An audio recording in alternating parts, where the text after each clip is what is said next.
Hello Newcastle family, welcome to another video, and of course in today's video we've got the latest transfer news from Alexander Isak, new mega contract news to Anthony Elanga bid. A lot has actually happened in the last 24-ish hours and I would love to share it with you. But before I begin, if you are new here, please hit the subscribe and the like as well, it'd be greatly appreciated. So let us start with Martin Hardy, a very reputable journalist in terms of Newcastle news. He came out to say exclusive: Newcastle United ready to break club wage record to keep Alexander Isak. And I think we all knew that Newcastle would put a massive offer into Isak's contract in order to let him stay. It's deserved, and I don't think this is a massive, major shock, but it seemed to be quite a shock to a lot of people in terms of Newcastle willing to take that step to keep their best player. It's rumoured that in this sort of article, he said £220,000 per week, and that's the highest Newcastle have ever paid for a player. And I think, yeah, it's deserved. You know, he's top 3 best strikers in the world. I think only Kane and Haaland come remotely close to him at the minute. And you want to keep your best players at your club. You know, the chairman absolutely loves Isak, and I think everyone absolutely loves Isak, from rival fans to the point where Newcastle United fans are getting a little bit annoyed, which is fair enough, to be honest, when everybody is talking about your centre forward, who's actually clearly still labelled to the club until 2028. So it kind of gets me, you know, people talk about he's going to leave next summer as if his contract is running out anytime soon. He's still got 3 huge years left on his deal. But you can see why people want Isak, you know, and are really onto him. I mean, he had 27 goals and 6 assists last season. Before that, 25 goals and 2 assists. This is an incredible footballer who's contributing consistently for Newcastle United, scoring goals, getting them into the Champions League, winning them trophies. There's a lot of upside to a player like him, and you know, people are going to appreciate that, and that's fair enough. And I was actually making a compilation on Twitter about Alexander Isak's performance against Liverpool, at home. And I said this: currently making an Isak compilation, and my word, the gap between him and other strikers is humongous. My eyes from Gyökeres compilations have been cleansed. What a footballer, man, worth 120 million easily. I maintain that Isak is worth 120 plus million. Absolutely. Absolutely. I genuinely believe Alexander Isak is worth that sort of money. The compilation against Liverpool that I was doing, I ended up posting it. One of the best centre-forward performances. It genuinely is. In terms of all-round play, a goal, an assist, hold-up play was world-class. Bodied Van Dijk, showed him what a challenge is in terms of a centre-forward. Never seen Van Dijk so rattled. But when he plays Isak, he's always rattled. And that's just a testament, and sort of compliment to how good Alexander Isak is.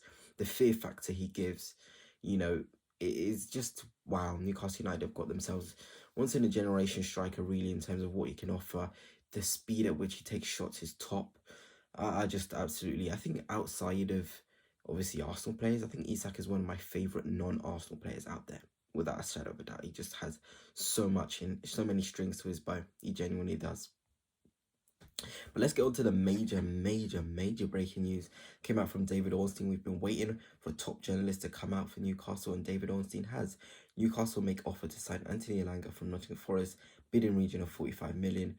Nottingham Forest rejected without counter. No intention of selling Swedish international. Newcastle United considering whether to maintain, pursue, or focus on other targets. Yeah, that was interesting. It was interesting to see that Newcastle finally made their move in the market. And obviously we know about the 1st July thing. It does seem as though things are going to start moving from now on.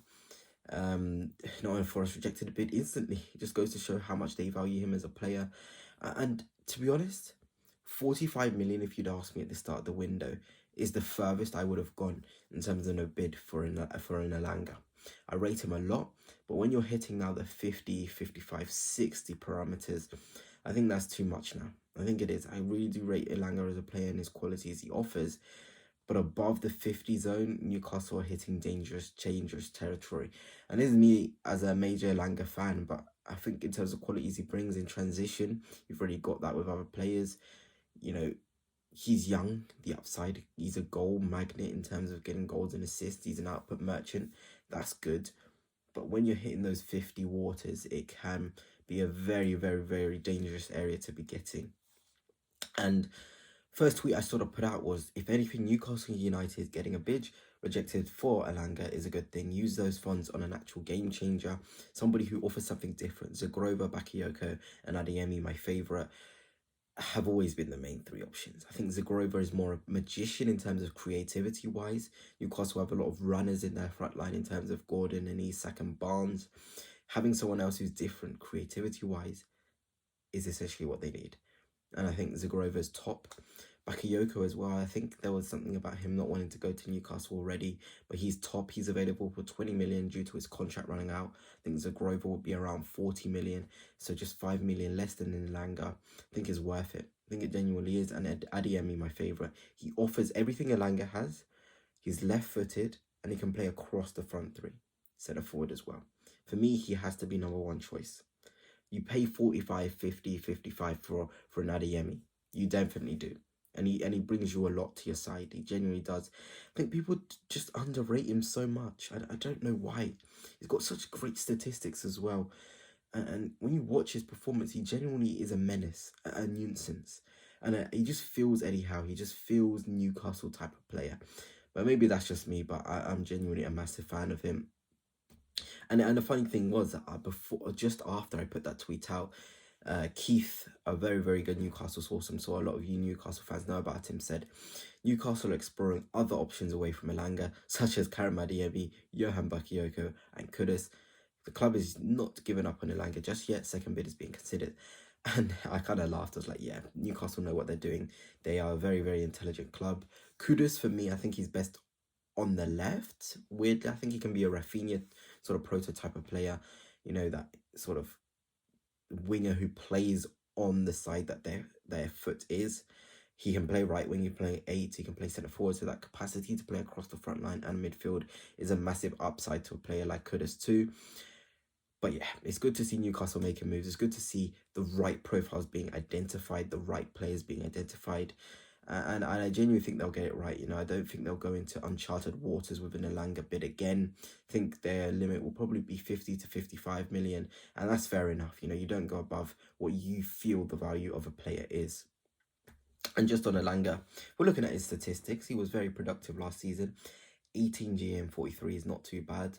Season before that, 14 GA in 39. It's a player constantly improving, constantly getting more and more, you know, up in terms of improving his game. And of course, Eddie Howe would definitely be able to even get him to really, really good numbers.